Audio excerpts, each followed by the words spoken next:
Chers frères, chers sœurs, salut. En fait, moi, je ne suis pas ami aux gens qui ont pour seul projet de s'éterniser au pouvoir.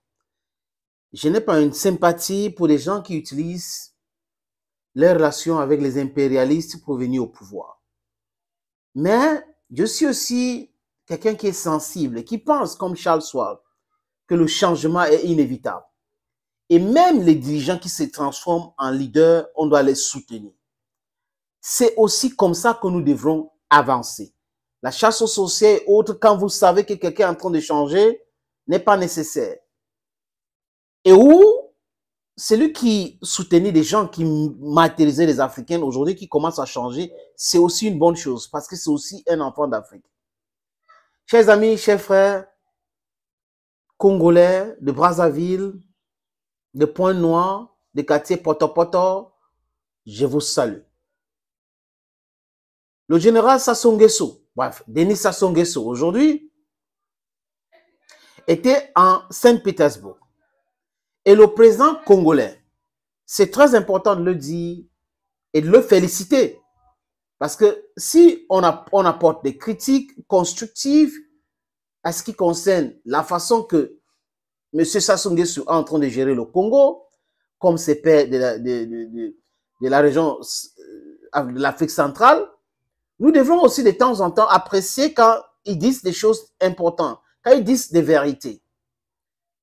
Quand il y a eu le sommet USA-Africa copié sur ce que la Chine et la Russie sont en train de faire, et la France aujourd'hui, la Russie n'est pas imposée ou n'a pas menacé. Oui, la Russie n'a pas menacé des pays de ne pas aller à Washington.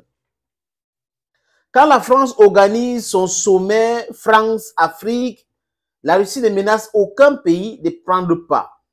Quand la Turquie organise son sommet Turquie-Afrique, la Russie ne se mêle pas. Quand la Chine organise, la Russie ne se mêle pas. Mais là, les Occidentaux, franchement, jouent un mauvais jeu depuis longtemps. Et c'est ça même qui fait en sorte que le peuple africain à sa grande majorité ou le peuple du Sud à sa grande majorité ne peut pas cautionner cela. Dernièrement, c'était le sommet Union européenne des pays de l'Amérique latine. Et l'Union européenne a voulu imposer Zelensky là-dedans et le problème de l'Ukraine. Les leaders de l'Amérique latine ont dit clairement que nous ne venons pas parler de l'Ukraine. Ça ne nous concerne pas. L'invitation que l'Espagne a envoyée à Zelensky, il faut retirer cette invitation. Nous ne voulons pas voir Zelensky lors de ce sommet. Ça ne nous intéresse pas. Et les Européens étaient obligés de stopper la présence de Zelensky et enlever dans l'agenda l'Ukraine. C'est comme ça.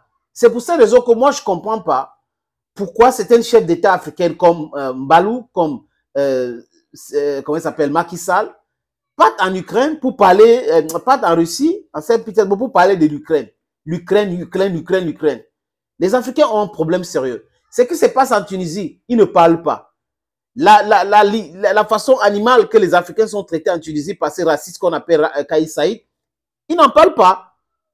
Ils devraient parler suffisamment, sanctionner la Tunisie, exclure la Tunisie au sein de l'Union africaine, bannir même les diplomates tunisiens, fermer les ambassades de la Tunisie dans les pays africains pour passer un message fort à ce pouvoir tunisien qui déteste ses propres frères africains.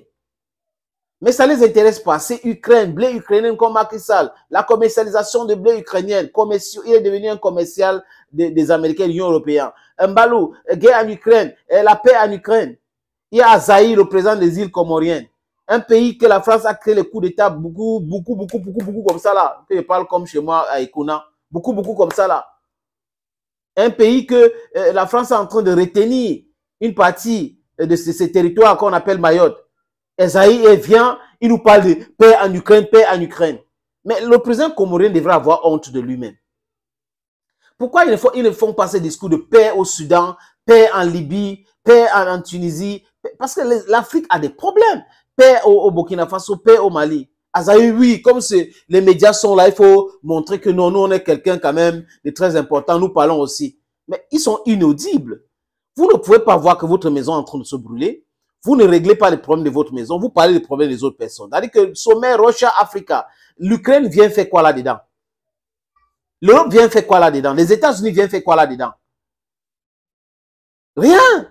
Donc, certains leaders africains doivent ouvrir les yeux. Les conseillers autour de ces leaders-là devaient leur dire des choses clairement. Ça, c'est le non-sens total. Dans leur propre pays, il y a la démocratie, la démocrature.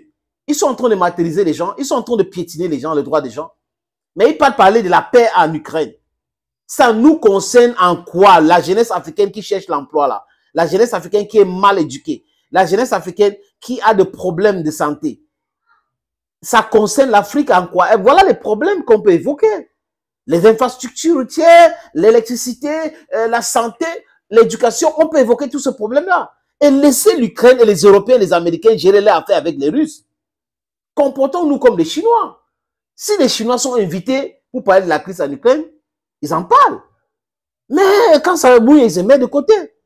On ne peut pas oublier nos propres problèmes, c'est-à-dire que et chercher à régler les problèmes des autres. Comment se fait-il qu'on doit s'aimer plus que tout?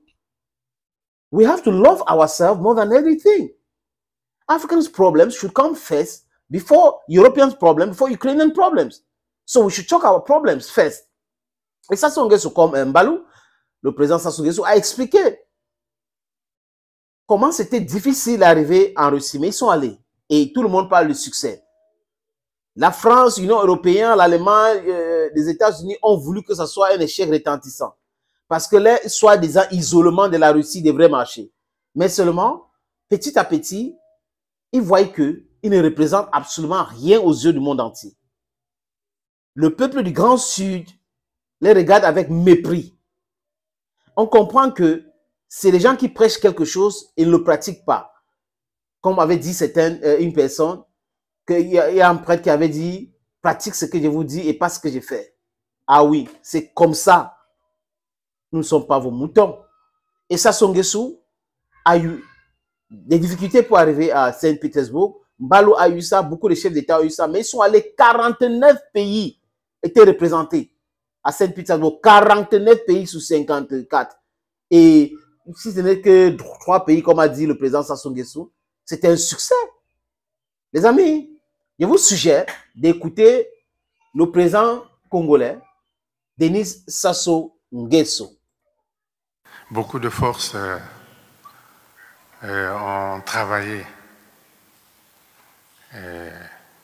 pour empêcher le succès de ce sommet.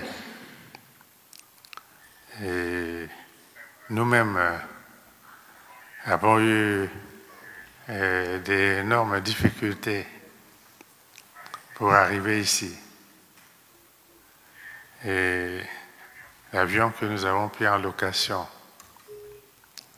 est resté à Dubaï parce que les compagnies d'assurance de l'Occident se sont opposées à l'arrivée de cet avion ici à Saint-Pétersbourg. Nous l'avons laissé à Dubaï et on a pris en location d'autres avions. Et on est arrivé ici dans un tout petit jet. C'était assez difficile. C'était 5 heures de vol. Et je sais aussi que d'autres délégations ont éprouvé les mêmes difficultés, y compris celles des autorisations de survol de certains pays. Et donc, c'était finalement un grand succès puisque, à part 2 ou 3 pays, tous les États africains ont été présents à ce sommet. Voilà, c'est clair. Ils ont voulu torpiller, ils ont voulu fatiguer les chefs d'État africains, ils ont voulu tout faire pour entraver leur présence en pression diplomatique, maintenant même avec le transport. Mais les Africains se sont dit, on va y aller. Voilà les gens qui nous ont aidés à se débarrasser de votre autorité politique sur nous. Et aujourd'hui, elle organise, la Russie, une réunion où on se soumet avec nous. Vous voulez qu'on ne parte pas là-bas? Quelle ingratitude. Donc, aucun pays africain n'avait intérêt à rester. Donc, c'est des chefs d'État qui n'ont pas voulu partir parce qu'ils ont subi les pressions, ont envoyé quand même une forte délégation. Les premiers ministres, les vice-présidents étaient présents en Russie. Donc, 49/54. C'est un succès total. Quoique, les gens ne vivent pas uniquement de vos choses-là. Thank you, friends, for watching. Bye-bye for now.